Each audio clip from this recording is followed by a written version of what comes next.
If you were trapped on a ranch and a starving alien was hunting you down for food, what would you do? I'm going to break down the mistakes made, what you should do, and how to beat the killer UFO in Nope.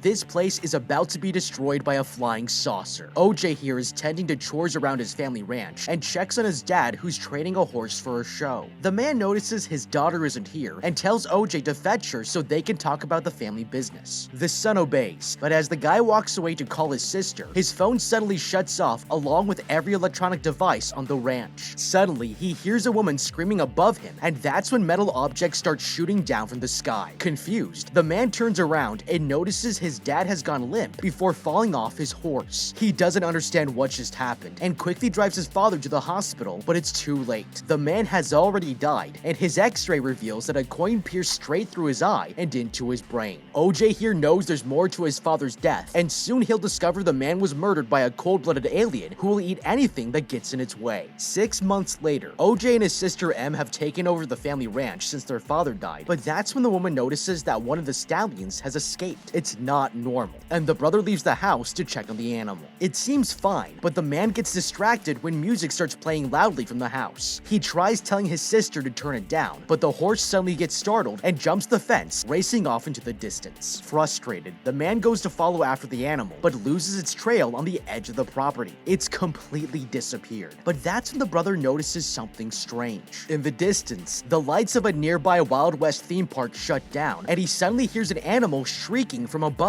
Meanwhile, the sister is dancing by herself in the house when the power flickers off and on. It's freaky as hell, but she has no idea that outside, her brother sees a UFO flying right past him and up into the sky. Terrified, he hurries back to the ranch, trying to understand what is going on, and tells his sister everything he saw. The woman doesn't know if she believes him, but then he explains that the official cause of their father's death was plane debris, and that never made sense to him until now. What happened tonight was freakishly similar to how their dad died, and the siblings begin to realize that their father was killed by a UFO from outer space. Okay, this is insane. These people just had front row seats to an alien spacecraft, and it's freaky as hell. But there's a much scarier problem they haven't considered yet. Kidnapping horses in the middle of the night is one thing, but they've also just realized that their father's death had something to do with this, and it means this isn't the first time it's been here. It's very likely it will keep coming back, and next time it might not be horses they want, but humans. This is a threat we have no way of dealing with other than relocating, because as soon as we tell the authorities what we've seen, we'll be called conspiracy theorists and laughed out of the building. If we want this to go away, we have no choice but to deal with it ourselves, and this is where things get interesting. Since it's a spacecraft, we can't fight it off, so the only solution is to outsmart it. Now, the most important observation here is that this thing is clearly interfering with electronic devices. That means if it turns into a life or death scenario, we can't use anything that has circuitry to protect ourselves. That's terrifying, because we can't drive away if this thing starts chasing us, and we'll have no choice but to use horses. This is great as a backup plan, but the problem is that horses can only run up to about 55 miles per hour. If you're running for your life from a flying saucer in the middle of nowhere, that's not going to get you very far. But there might be something we can learn about the range of its influence. If you look here, you can see that as it dips behind the clouds, the lights in the buggy turn back on. We don't know exactly how big this UFO is, but we can see that it's on the other side of this mountain, and that means its electromagnetic interference has a range of about 2 miles. We have to assume that this thing will continue to return, because we're away from the public eye, and there's a whole stable of horses for it to abduct whenever it wants more. With this in mind, we need to start figuring out its patterns, and the best way to do this is to use its abilities against it. If it were me, I would buy some small signal generators and set them up in equal distances across the entire ranch as far as I can. This way, when the UFO travels during the day or night, I'll be able to study its movements based on which signal generators stop working and when. With enough data, we will be able to observe its flight patterns and study how they might correspond to any kind of activity on the ranch. Not only will this warning system keep us safer, but it also helps us study what the UFO actually wants. And the truth is, I would gladly give up all my horses if it prevented me from being probed.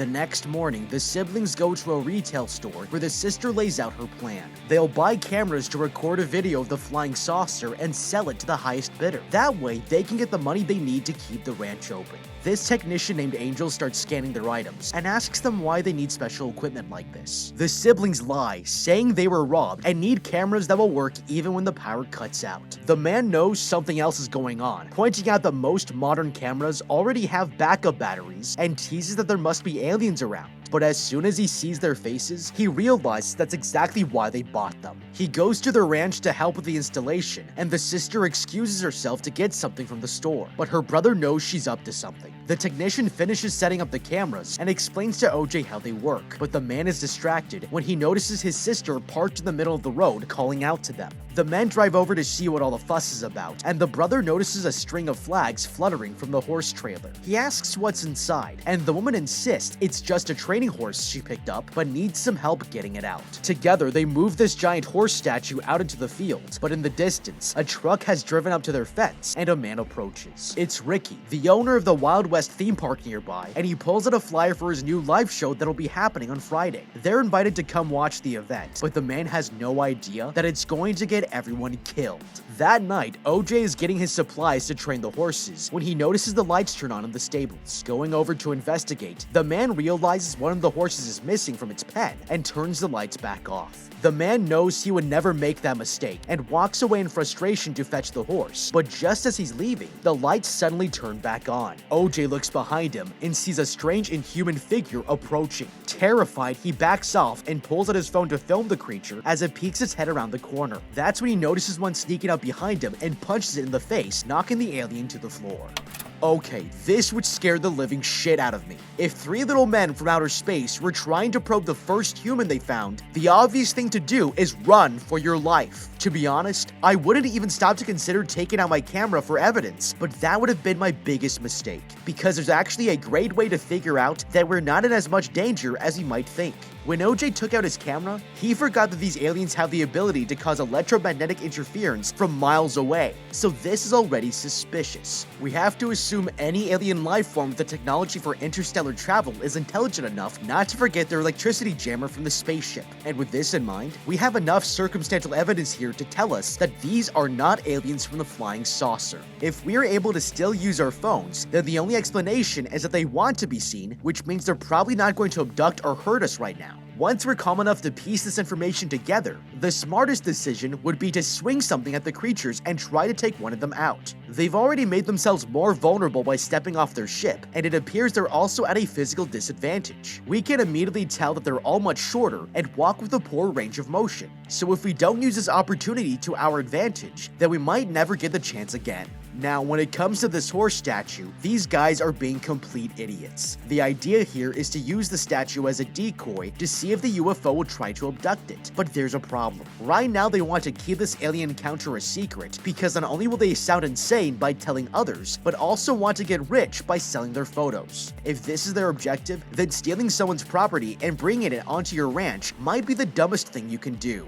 First of all, a theme park is likely to have creatures everywhere, so it's easy to get caught. Secondly, it runs the risk of bringing more people onto your ranch because the owner will either want to confront you in person or he'll call the authorities, who will realize that we're up to something strange. Both scenarios put their plans in jeopardy, so if it were me, I would have forced my sister to return the stolen property and come up with a better idea to trick the aliens. Now, we have to assume that the creatures from this flying saucer are more intelligent than us, or at the very least that they have better technology. If this is the case, then they're definitely going to know that this statue is inorganic matter. It doesn't have a heat signature or a heartbeat, and doesn't even move. It's a horrible decoy, and that's why instead, I would have sold one of these horses and used the money to buy dozens of pigs as live bait. If we're going to mess around with aliens using trial and error, then I'm going to need a lot more animals to run experiments with. And since feeder pigs can be as cheap as $200, this gives us a lot more chances to learn from our mistakes. I would then make an extremely explosive compound called triacetone triperoxide and tie it safely around each of the pigs' necks so that if any of them get abducted, the chemicals will react and damage the alien ship. Triacetone triperoxide is highly reactive, but also extremely easy to synthesize, so it's possible that abducting the pigs could transfer enough energy to set off the chemical reaction and teach these aliens to stay away from this ranch once and for all. The creature gets off the ground, and the man realizes that this was all a prank. They're the theme park owner's children wearing costumes, and they quickly leave the ranch, making it clear they're here as revenge for the stolen horse statue. Annoyed, OJ walks out of the stables to look for the stallion that got loose, and discovers the animal is out in the field. He leads it back to the ranch, but the man is about to encounter the real alien. Meanwhile, his sister checks on the surveillance footage and gets startled by a praying mantis appearing on camera A. Thinking nothing of it, she leaves the shack to go to bed, but that's when she gets a call from the technician. He's been watching the surveillance footage from his laptop, and there's bad news. Camera B has suddenly shut off, and the woman realizes that it's a sign something is about to happen. She walks out of the shack, looking up into the sky, where a strange cloud has appeared in the distance, and realizes that the UFO is hiding inside the cloud above her. In the field, OJ notices the lights of the theme park go out again, and his horse suddenly gallops away in terror. Behind him, a vortex begins to form and sucks the horse statue up into the sky. Terrified, the man starts running away and heads back to the ranch as the UFO zooms overhead. He hides inside one of the buildings and peeks around the corner, watching the flying saucer rise up into the clouds before vanishing without a trace. Meanwhile, the sister notices that all the electronics have died except for the camera on the roof, and realizes it's still working. The woman quickly climbs up a ladder and rushes over to the security camera, determined to get the praying mantis off of the lens. If they can get the money shot of the spaceship, the siblings will be rich, and she starts to throw candy at the insect to knock it down as fast as possible. In his hiding spot, the brother sees the flying saucer descend from the sky and realizes it's following the runaway horse. Walking over to the other side of the building, he peeks through the cracks and hears the stallion get sucked up straight into the UFO. At the same time, the sister watches the alien spaceship fly off into the distance, and it leaves her speechless. Later that night, the brother checks the surveillance footage, and his sister comes back terrified, insisting they should leave. It's too dangerous to stay, but the man refuses. He's determined to keep running the family business and remembers something his father said about territorial animals. Some creatures are too wild to be tamed, and it makes him suspect that this thing is even more terrifying than they realize. Okay, this is getting intense. The UFO has just taken another horse, and they still haven't managed to get proof of its existence. They've already spent a ton of money on camera equipment, only to have a praying mantis photobomb their once-in-a-lifetime picture when they needed it most. I would be pretty upset about this, but if they were thinking straight, they would have realized there was one thing they should have done to stop this from ever happening. The problem right now is that even though their cameras are on a battery backup, the UFO still blocks all electrical devices from functioning. That's why the first camera's signal went offline before they knew the spaceship was around. But if they had taken the extra step to make their equipment EMP-proof, it could have kept all the cameras active. One way to do this is to make a Faraday cage for each camera, so that when the UFO flies close by, there's a shield that protects it from electromagnetic radiation. As sophisticated as it might sound, the truth is that you could even achieve this by wrapping them all in several layers of tinfoil. The best method to test if your Faraday cage is working is to put a radio inside and tune it to a strong AM station to make sure the signals are blocked. This test works because AM stations use low-frequency radio waves that are really good at penetrating objects, and it's been proven that tinfoil alone would still be enough to block out 9 million watts of RF energy, even if you were on a mountain filled with antennas. Honestly, this technician here should have considered this aspect of their setup, because he already suspects they're trying to hunt down aliens. The man has made it clear he's a UFO enthusiast, and with this in mind, offering to protect their equipment with a simple homemade Faraday cage should have been the obvious solution from the start. They also should have expected that another horse might be abducted soon, and that's why I would have either moved them off the ranch or strapped them down into their stables with thick rope or chains so that they can't be pulled into the sky. Any one of these precautions could have been taken, but instead, they decided to see what would happen without trying to plan for anything. The next morning, the sister calls a cinematographer that she met on a Hollywood set and begs the man for his help. She knows his dream is to get an impossible shot and insists they have the opportunity of a lifetime, but the man turns them down.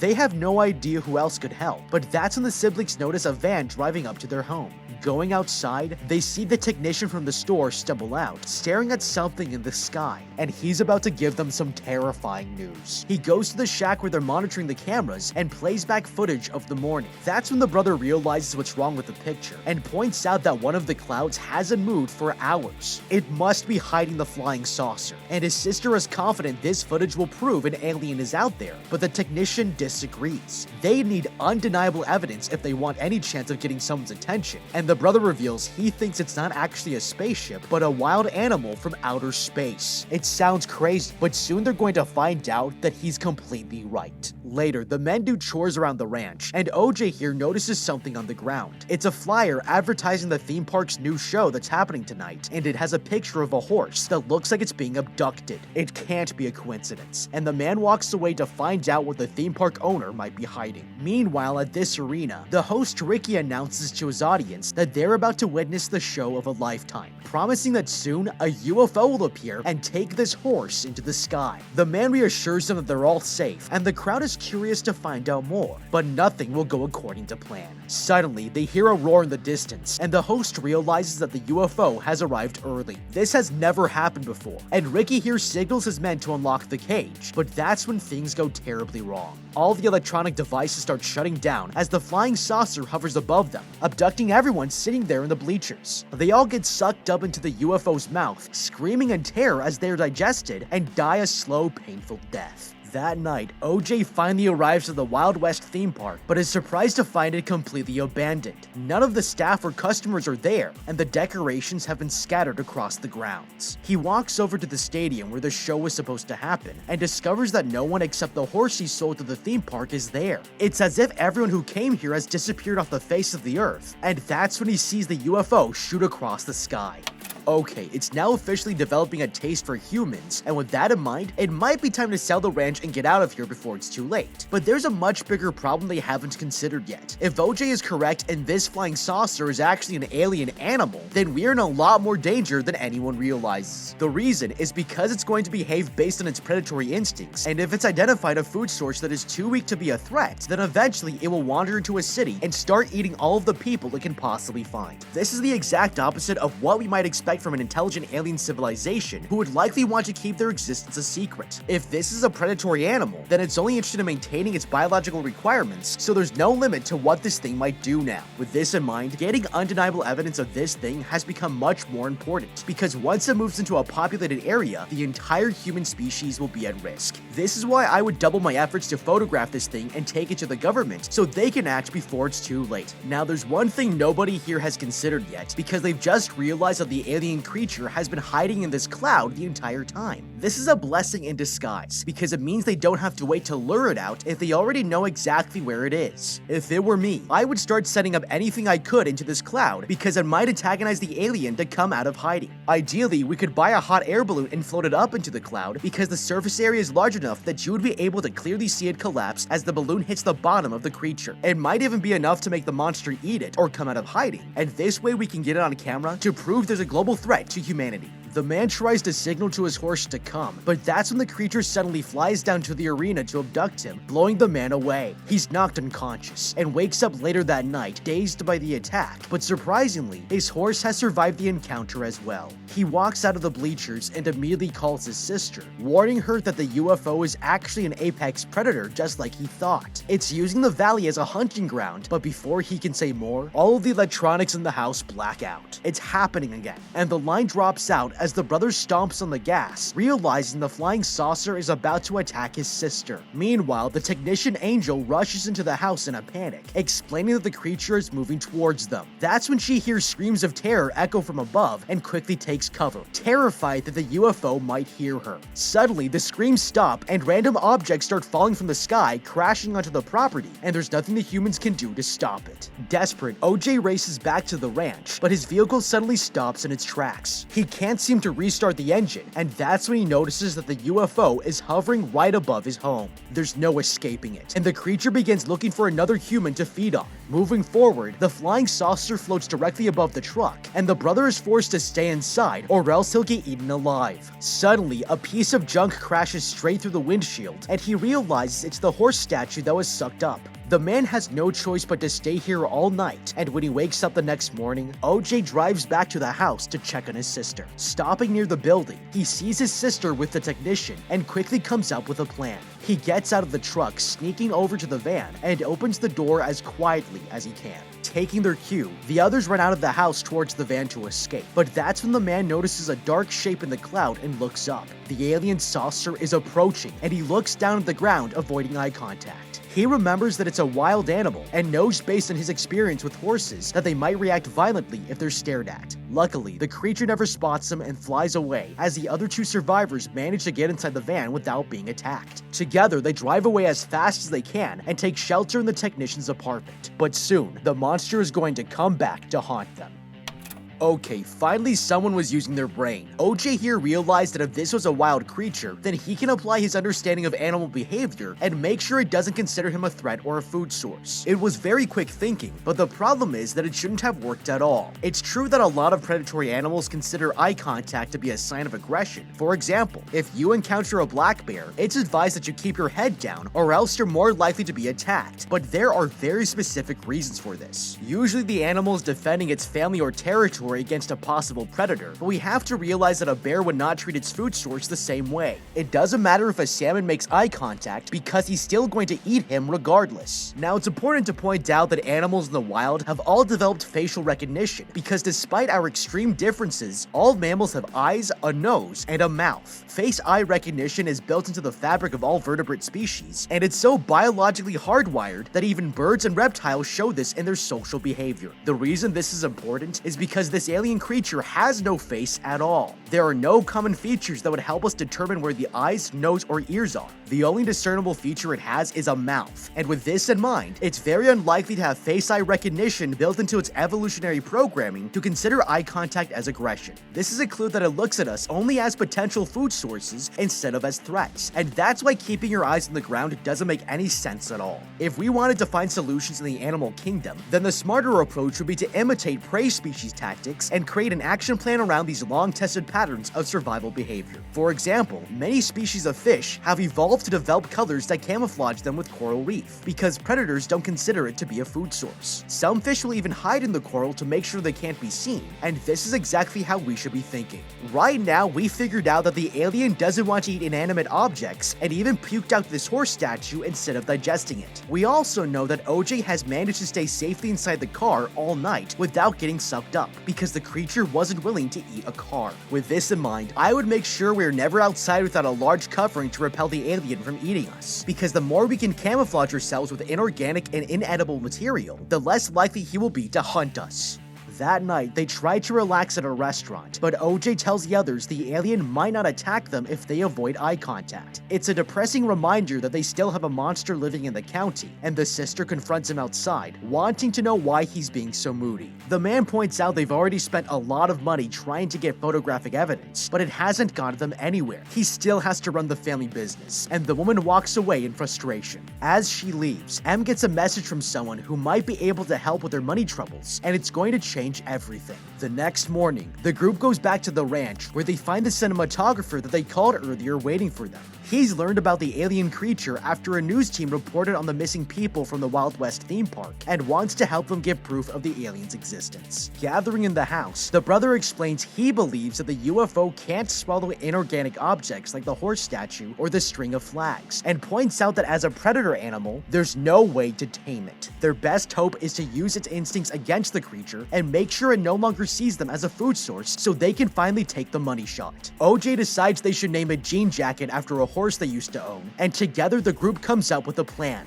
They'll lure the creature out in the valley while the cinematographer hides on a ridge, and he'll use his manual film camera to photograph it. Meanwhile, the brother will act as bait and ride out with his horse as his sister helps him catch the alien's attention. With the plan set, they spend the next few days getting the resources they need, with no idea their strategy is going to fall apart. On the day of the shoot, the survivors get into position, and the sister turns on a field of inflatable tube men throughout the property. Getting ready, OJ rides out across the ranch, checking if any of them have stopped working. That's when he calls in, spotting that one of the tube men isn't inflating, and this means the creature is already on its way. Suddenly, the old man spots a biker on a motorcycle coming towards them, and M here runs out of the house to turn him away when she discovers that he's filming the sky with a camera. Suspicious, she tries to get him to leave, explaining that they're shooting a commercial, but the man already knows the woman is lying. Suddenly, he points his camera at her and asks what happened to all the missing people from the Wild West theme park. She realizes he's from TMZ, and if he leaves with the footage of the alien before they can sell it, then everything they've done will be wasted. The UFO is going to appear any minute now, and the woman insists the reporter get out of here, but the man refuses, choosing to speed down the road with no idea he's riding straight into a death trap. Okay, this might be a blessing in disguise. M here realized that this motorcyclist was a TMZ reporter trying to get a scoop, but she was only worried about him getting the shot before them. Now, what I'm about to say might sound unethical, but first we need a little bit of perspective. Right now, we're trying to take a picture to prove that a massive alien creature is sucking people off of the Earth so that we can alert the military to take action and save us. If we happen to get rich in the process, I wouldn't complain, but when the entire human race is at stake, I would gladly sacrifice a TMZ reporter to accomplish my goal. With this in mind, if I were M here, I would have told the reporter everything about the alien, making sure he understands that the best angle to see it from is across the ranch. The man won't be able to resist capturing a story this crazy, and will race over to get the money shot for himself. It might sound counterintuitive, but this is exactly what we want to happen. Because up until this point, their original plan was for OJ here to put giant eyes on his shirt and distract the creature as bait. It's a horrible idea, but if we use the TMZ reporter, we won't need to risk our brother's life, and as a direct result, our proof will be even more convincing.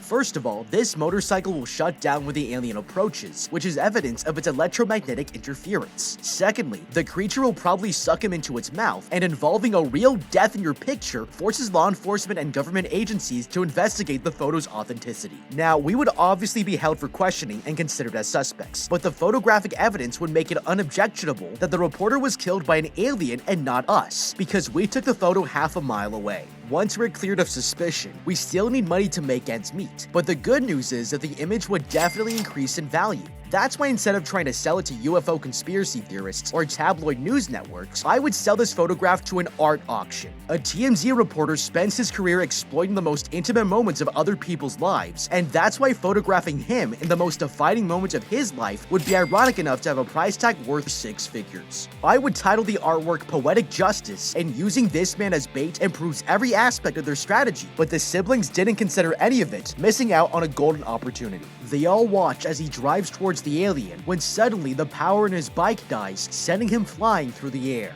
The group can hear him screaming in pain, and to their horror, realize that he's still alive. Acting quickly, OJ decides to rescue him, and as he moves forward, his radio shuts off, leaving the man no way to communicate with the others. Approaching the biker, he warns him not to look up at the sky, but the reporter ignores him. He only cares about his camera and looks for it, making the biggest mistake of his life. The brother gets off the horse, walking over to rescue the man, but suddenly notices the UFO flying towards them in the helmet's reflection. With his life on the line, OJ decides to sacrifice the biker and leaves him on the ground for dead. He has no other choice, and gets back onto his horse to ride away, letting the alien suck the man up into its mouth. The brother stops to check where the UFO has gone, and quickly looks down, realizing it's floating right behind him. The man can hear the biker screaming in agony, but can do nothing but wait, terrified of attracting the monster's attention. That's when the creature gets distracted by one of the inflatable tube men, and starts vacuuming it off the ground, giving OJ the chance to put up his hoodie. He's going to initiate the plan so the others can get the money shot, and rides down the road, using the fake eyes as a lure. The flying saucer chases after him, and it's almost close enough to suck him into its mouth, but he's got one last trick up his sleeve. Reaching into his saddlebag, OJ throws out a parachute connected to a pennant, and it scares the creature off. He quickly jumps off his horse and hides in a shed, giving the others the perfect shot they need for evidence. The plan was successful, but the old man still isn't satisfied. He wants to get an even better shot and starts collecting his equipment. Walking up the ridge, the man is determined to film the shot of a lifetime and whips out his handheld camera. The others can't believe what he's doing as he starts filming the UFO, but that was the last mistake of his life. The man gets spotted and is sucked up into the creature's mouth, losing everything for the sake of his art. It's horrifying, and to make matters worse, the alien has now spotted the technician. Going after him next, the flying saucer tries to eat him, but the vortex throws a tarp at the man, sending him tumbling down the ridge. He's lucky to be alive, but now the UFO has destroyed their footage, and it's coming after the sister next. Terrified, she She runs into the stables for safety, but the creature hovers over the building and begins sucking everything up. It's destroying the building, and the woman has no choice but to run for her life. Luckily, she manages to get away in the nick of time, but for some reason, the creature stops hunting her and flies off, circling around to find new prey.